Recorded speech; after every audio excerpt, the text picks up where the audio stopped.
You ever wonder, why do civilizations rise and fall? It's one of the big questions, right? Well, today we're going to dig into this really fascinating and kind of unconventional theory from one professor. And it connects some big dots: the Islamic Golden Age, the very foundations of our modern world, and this strange paradox that, well, it might just explain some of the big challenges we're all facing right now. So, this whole idea, it really starts by asking a question that I bet is on a lot of our minds.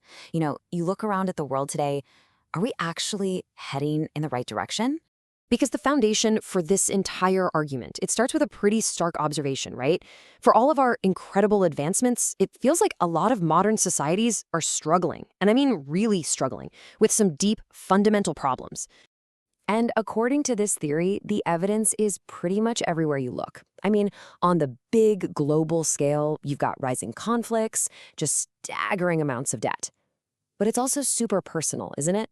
Things like widespread pessimism, that whole quiet quitting trend, declining birth rates, less trust in each other, and just this general feeling of stress and anxiety that kind of hangs over everything. Okay, so if those are all the symptoms, what's the actual cause?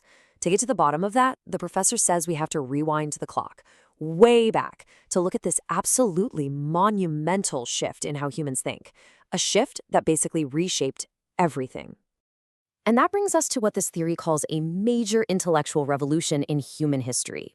It's the move away from, let's say, the chaotic world of paganism and into the stark clarity of monotheism. Now, the contrast here is the crucial part. Think about it. Paganism, as it's framed in this theory, is a world with a million gods, a million spirits. It could be pretty confusing. Like, who do you listen to? What's your actual purpose? How are you supposed to act? And then along comes monotheism, this totally revolutionary alternative. Suddenly, there's just one God, and your relationship to the divine, your purpose in the world, it becomes crystal clear. And this right here is what created a brand new kind of empowered individual. Okay, and this is where the theory makes its first really bold claim. We usually think of modernity as starting in Europe, right? Well, this professor argues that actually Islam laid the real intellectual groundwork for it by taking that idea of monotheistic clarity and just cranking it up to a whole new level. So to make this case, the theory puts Islam in context with Christianity at the time. The argument goes that Christianity sometimes presented a more distant divinity. God was kind of out there somewhere, and concepts like the Trinity could feel a bit complex, maybe even counterintuitive. But Islam, according to this view, offered this radical simplification. It made God feel concrete, immediate, something you could know and feel, directly accessible to you. So what happens when you go from a distant, complex idea of God to one that's right here, right now, and totally clear? Well, according to the theory, it changes the world. Literally. This newfound clarity became this incredibly powerful engine for progress. Suddenly, with clear rules and what felt like a direct line to God, individuals felt this amazing sense of strength and purpose. And this purpose wasn't just about saving your own soul. It came with a divine mandate. Go out and make the world a better place. And that is what ignited the Islamic Golden Age. And this is so cool. It totally reframes how we think about science. In this context, the pursuit of knowledge, it wasn't a secular thing. It was a religious act.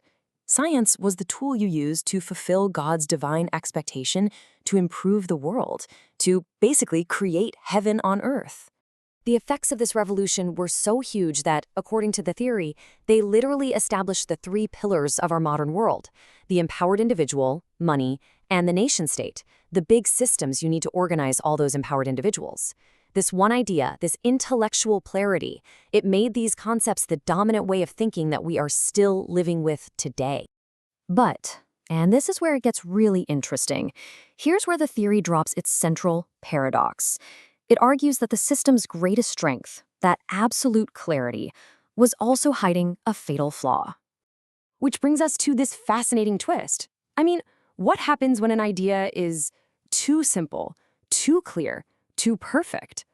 The theory suggests that the very same engine of clarity that powered that golden age, eventually it started to sputter and stall. And to explain why, the theory makes another stark comparison. The Bible is described here as contradictory, and that messiness, that lack of total clarity, that's actually presented as an advantage. It allows for debate, for conflict, for radical new interpretations, like the Protestant Reformation. The Quran, on the other hand, is described as extremely clear, its words seen as eternal, perfect, the final word. And boom, there's the paradox. If your foundational text is the perfect final word from God, how do you ever justify changing it? How can a society reject the past and embrace the future if its core ideas are considered eternal and flawless? The very same clarity that gave it so much strength can, over the long haul, actually choke off innovation. Okay, so let's zoom out and bring this all together. What does this whole cycle of clarity, then progress, then stagnation, what does it mean for us today? And what does it say about the nature of progress itself? What this theory is really pointing to is this fundamental tension, this push and pull at the heart of any civilization. See, the absolute clarity that gives a society purpose, that helps it build empires, that might not be the same thing that lets it adapt and evolve over hundreds of years. Contradiction, on the other hand, it's messy, sure, but maybe it's the very fuel you need for reinvention. And that brings us full circle, right back to where we started, back to our world of anxiety, debt, and declining trust. If there's any truth to this historical framework, it forces us to ask some pretty tough questions about what kinds of answers we're even looking for. So think about it. What fuels the future? Is it some simple, powerful, unifying idea that solves all our problems? Or is the path forward actually found in embracing the messy, chaotic, and, yeah, often contradictory debates? Because that's what has the power to create something totally new. This theory leaves us with a provocative thought. Maybe the solutions we need won't be found in a perfect answer, but in the struggle of asking much, much better questions.